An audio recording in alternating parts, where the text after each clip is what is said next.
Good morning, it's Monday, the 20th of April. I'm Maret Gwyn and this is Europe Today, your daily dose of morning news and analysis live here on Euronews.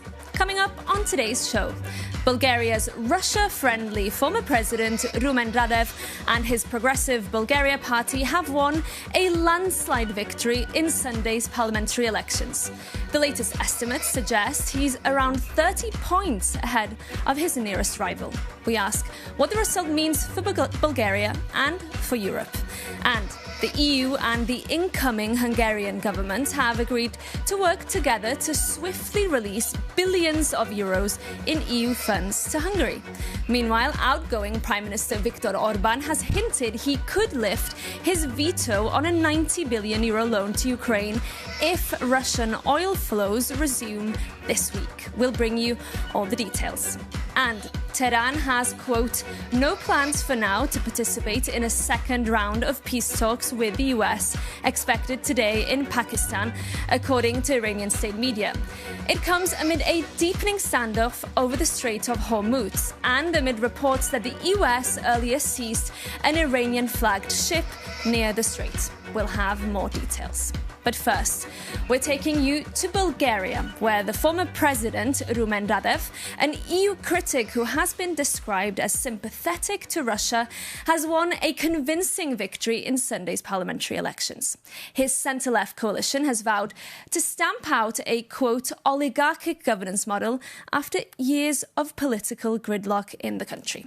We can now bring in Euronews' Marina Stoimenova, who has been following events for us there overnight in Sofia. Great to have you with us, Marina. Good morning. I know there are votes still being counted as we speak, but talk us through where we are as things stand right now.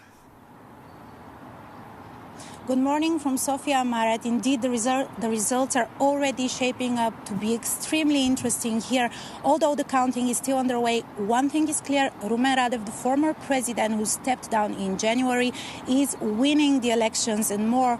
For the first time in nearly 30 years, Bulgaria will have a government with a full parliamentary majority, which means that this might put an end to a very long political crisis here in the country. Rumen Rade is leading with almost 45%, far ahead of his competitors. Former Prime Minister Boyko Borisov, very well known in Europe, this is a very interesting fact, may even fall to third place. And another key factor is the vote from abroad, which has yet to be fully counted. It is expected to favor Rumen Rade's progressive Bulgaria. If that holds, he could edge closer to 50%. And Marina, we know Brussels will be watching this result very closely, of course. What could this mean for Europe? Well, he's certainly perceived as more friendly toward Moscow, largely because of his statements during his presidency. Rumen Rade has opposed many times the decisions of Bulgaria to support Ukraine. And even yesterday, he said that he hopes Bulgaria will develop practical relations with Russia based on mutual respect and equal treatment. At the same time, his tone last night was a bit different. He was seeking for the questions of foreign media because he wanted to bring a message to Europe. And this message was very clear. Bulgaria will remain firmly on its European path. And still, he didn't shy away of criticizing the European Union. Let's hear what he said last night. Bulgaria will pay efforts to continue its European path. But believe me, strong Bulgaria in strong Europe needs critical thinking, needs pragmatism, because Europe has fallen a victim to its own ambition to be a moral leader in a world without rules. Rumen Rade, the winner of the Bulgarian election on Sunday. And thank you, Marina Stoimenova, for that update for us from Sofia. But now for more on the significance of this result for Bulgaria and also for Europe, we can bring in Martin Vladimirov, who is an expert analyst for the Centre for the Study of Democracy. Martin, good morning. Really good to have you with us on the show this morning. Assuming Rade does form form a government now, and I think we can assume that based on the results. What do you expect from him in terms of his foreign policy and his approach towards the EU? Well, before the election results came out, which are really a landslide, unprecedented victory for one party, we have been monitoring his and his party's social media engagement, and the data is very clear. There have been a huge increase in pro-Russian narratives disseminated by his social media accounts. He has been staunchly kind of anti-sanctions and kind of countering Russian influence in Europe over the last decade or so. There have been reports back when he was being voted in as president that his campaign was coordinated with the former security services of the Kremlin. So a decade later, we may see a pragmatic Bulgarian leader who will remain pro-EU on the surface. But as in previous times, we have seen Bulgaria being a very practical Trojan horse for the Kremlin. Even when they talk pro-EU and pro-NATO policies, underground or underneath this rhetoric, we can see actions that undermine, for example, the phase-out of Russian oil and gas in Europe, or undermining the sanctions policy against Russia and the support for Ukraine. Okay, it's very interesting what you say. So based on that, can we expect him to step into the shoes of Viktor Orbán, for example, or do you expect him to be more collaborative on the EU's Ukraine policy? I think Mr. Rade will be much more collaborative than Mr. Orbán. He will not be openly anti-EU policy. He will probably vote in favor of many of the EU actions, but I don't doubt that there will be attempts on his part and on his government to undermine the strength of these actions, similarly to what Mr. Fico has been doing in Slovakia, nominally supporting EU policy, but trying to undercut and find loopholes and gaps into this policy. So this is a major win for the Kremlin, I think, a culmination of a long strategy of Russia to solidify its influence in the country. But I don't think we should exaggerate this process. Okay. We're about to see what will happen. Anti-corruption policy would be his first item on the agenda. So I think domestic politics would trump foreign policy in the beginning, at least. Okay, thank you so much, Martin Vladimirov, an expert analyst for us there. But moving on now from Bulgaria to Hungary, where the incoming government of Péter Magyar held initial talks with senior officials from Brussels over the weekend, raising expectations that EU funds to Hungary frozen under the leadership of Viktor Orbán could be unblocked. Our correspondent Sándor Síros is here to tell us more. Good morning, Sándor. Good morning.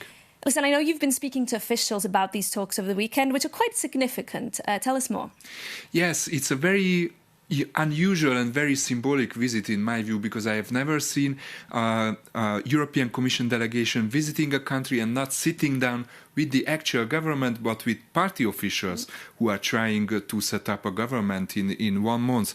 But the clock is ticking, and this is the main issue, because if Hungary and the future government of Péter Magyar does not agree with the allocation of 10 billion euros under the recovery funds by the end of August, this money will be lost.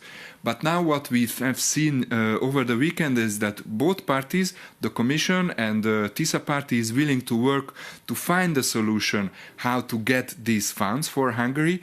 And, remember, if they ever get this, it's a symbolic step, because, the Commission could say that we are supporting a pro-European government, but also it's a huge, huge money injection for the Hungarian economy, because 10 billion euros is more than 4% of the Hungarian GDP. So let's take a look of what Péter Magyar said after the talks over the weekend. He said, real work must begin so that the EU funds due to the Hungarian people finally arrive in Hungary.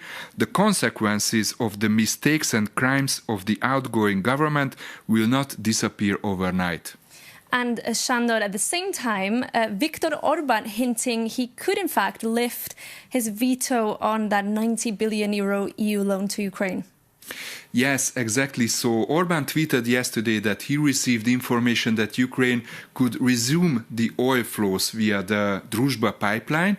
This issue caused a lot of troubles between Hungary and Ukraine, and also on European level, because Hungary blocked the EU's 90 billion support package for Ukraine because of this pipeline issue. Now, 1 week after the election, finally everything could be resolved, and Orbán could finish his mandate by resolving this huge issue. It's very significant politically for me that everything is happening at such a big speed. Let me quote Orbán here. Hungary's position has not changed. No oil, no money.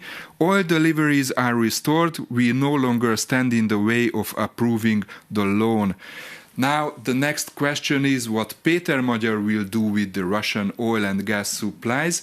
Is he willing to decouple from Russian fossil fuels? It's not clear for the moment. Okay, Sándor, thank you so much, and I'm sure we'll be hearing more from you, including on that Druzhba dispute very soon. Now, there is a precedent to releasing EU funds frozen over rule of law concerns, and that is the Polish experience following Donald Tusk's election in 2023. Our Jakub Janis explains. Péter Magyar has made his first diplomatic priority clear. Before Brussels or Vienna, Hungary's Prime Minister-elect is heading to Warsaw to meet Donald Tusk. And in late 2023, the Polish Prime Minister wrote the modern playbook on unwinding years of entrenched illiberal rule. Now Magyar is looking to apply it, especially as the two leaders expressed a similar to-do list across 3 key areas. What are they? To bypass an opposition president, Tusk's government used a parliamentary resolution to instantly dismiss state broadcast management, literally taking the network offline overnight. And Magyar is threatening the exact same shock therapy. Following a heated interview last week on public television, which he linked to North Korean propaganda, he explicitly vowed to suspend the national broadcaster's actual signal the very moment he takes office. And for judiciary, both leaders may joining European Public Prosecutor's Office a day one priority, reversing their predecessors' refusals to participate. However, Tusk is still struggling to implement a full judicial reform. He has faced a severe gridlock, requiring complex legal acrobatics to bypass presidential vetoes. Magyar, however, wields a 2/3 constitutional majority. EU officials are already in Budapest negotiating the release of over 10 billion euro in recovery funds, knowing Magyar has the parliamentary numbers to push the necessary reforms. Finally, Tusk rapidly purged the management boards of state-owned enterprises, with the oil giant Orlen being the most famous example. And Magyar is preparing a similar sweep across Hungary's state-backed institutions. He plans to recover state assets and cut funding to ideological networks, like Matthias Corvinus Collegium or MCC. However, this strategy could have downsides. Rushing invites legal missteps, and advocates of the outgoing governments argued that neither Orbán nor Morawiecki directly obstructed the transition. One thing is certain.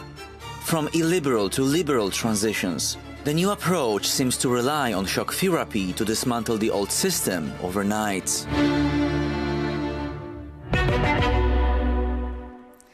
Jakub Janis reporting there.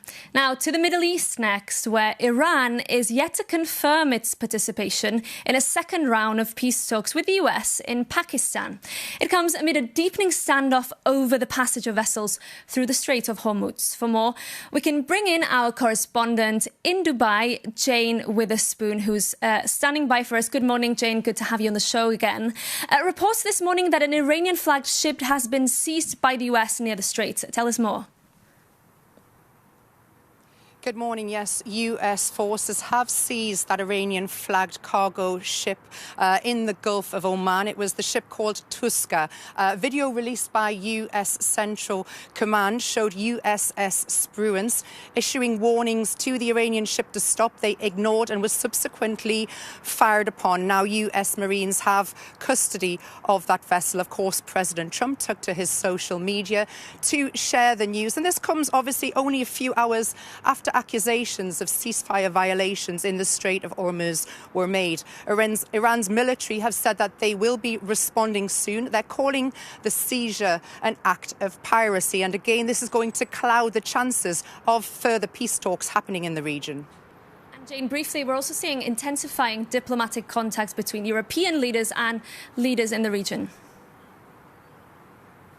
Of course, the British military have actually just raised its top alert level in the Strait of Hormuz. They're calling the situation critical. In addition to that, British Foreign Secretary Yvette Cooper was here in the UAE on Saturday, hosting bilateral talks, cementing the relationship between the UK and the UAE. Later today, I will be heading down to Abu Dhabi to do an exclusive Euronews interview with the British ambassador to the UAE, Ed Hobart. So I'll be bringing you all the latest lines from that throughout the day. OK, Jane, thank you so much. We'll be keeping an eye out for your reporting during the day, of course. But moving on now, over the weekend, Spain's Pedro Sánchez rallied global leaders in Barcelona at a convention billed the progressive CPAC. While the Spanish Prime Minister is applauded abroad, he's facing mounting challenges at home. For more, our Europe editor, Maria Tadeo, is here with me in the studio. Good morning. Great to have you back. You were in Barcelona over the weekend. What did this convention achieve, if anything? Well, yes, Marit, I was there for the 2 days. Big convention, obviously big names too. The Spanish Prime Minister was the host, but you also had the President of Brazil, Lula, the Mexican President, the Colombian President, the President of South Africa, Ramaphosa. Obviously, they have all clashed one way or another with President Trump. In terms of the convention, what did they achieve?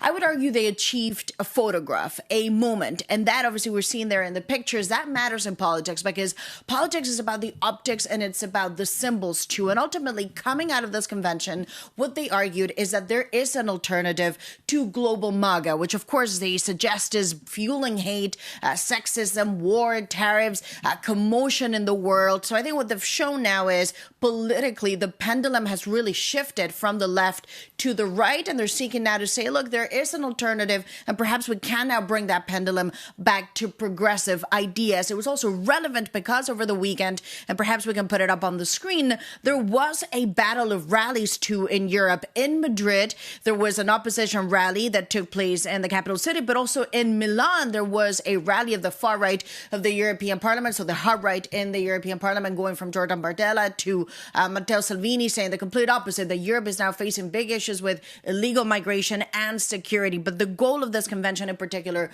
the one led by the Spanish Prime Minister, was to really show that picture that there is an alternative.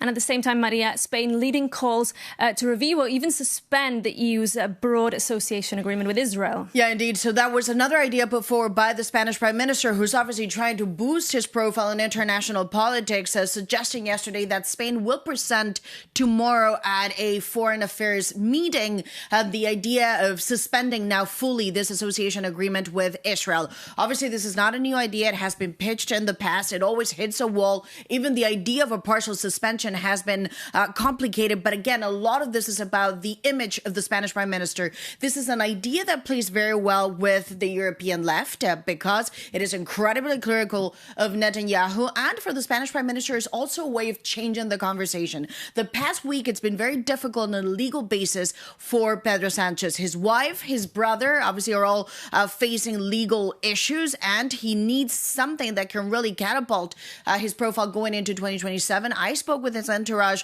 over the weekend and they all told me the same thing. One way or another, he is going to run in 2027. There is absolutely no way at this stage in which he will not contemplate being the lead candidate for the socialists. And now he's winning internationally. He needs that domestically because his position is so weak in Madrid. OK, Maria, thank you so much for that update. And we'll keep a close eye on those talks in Luxembourg between EU foreign ministers tomorrow. But that's it for today. Thank you so much for tuning in. We'll be back with more news and analysis at the same time, same place tomorrow. In the meantime, do get in touch with us. Send us your tips and questions to europetoday@euronews.com. And we'll see you very soon here on Euronews.